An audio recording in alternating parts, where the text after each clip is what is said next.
The LMS is a great tool for organizing project-based learning. In this video, we're going to look at each phase of PBL and how the LMS has tools to help us with that phase. We could start by placing our driving question at the top of our project folder, reminding students why they're completing this project.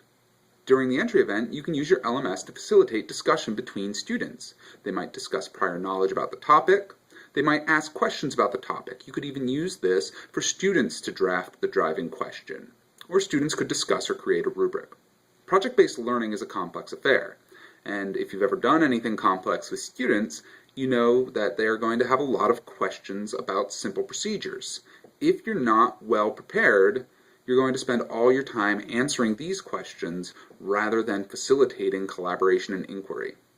However, if you put all of the necessary resources and instructions in a well-organized folder in your LMS, you can answer students' simple questions by directing them to that resource. So make sure to include an outline of your project, just a few sentences or a paragraph that gives students a big picture view of the project. Include specific instructions for each step.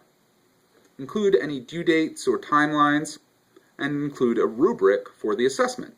During the collaboration and inquiry phase of your project, it only makes sense that collaboration tools and web links in your LMS will be very useful to students. Also, take advantage of 21st century technology by having students store their collaborative work in the cloud, either in your LMS's content management system or in tools like Google Docs, Office 365, or Dropbox. That way, a group's work doesn't come to a halt if one student is absent who happens to be the one holding the materials. The presentation portion of your project can also be facilitated by an LMS. If the students are presenting to a classroom audience, they can post their materials in an LMS to be accessed by other students in the class. Alternatively, if you have some sort of public or professional audience, you can use web conferencing to connect professionals and community members to the classroom without the need for travel.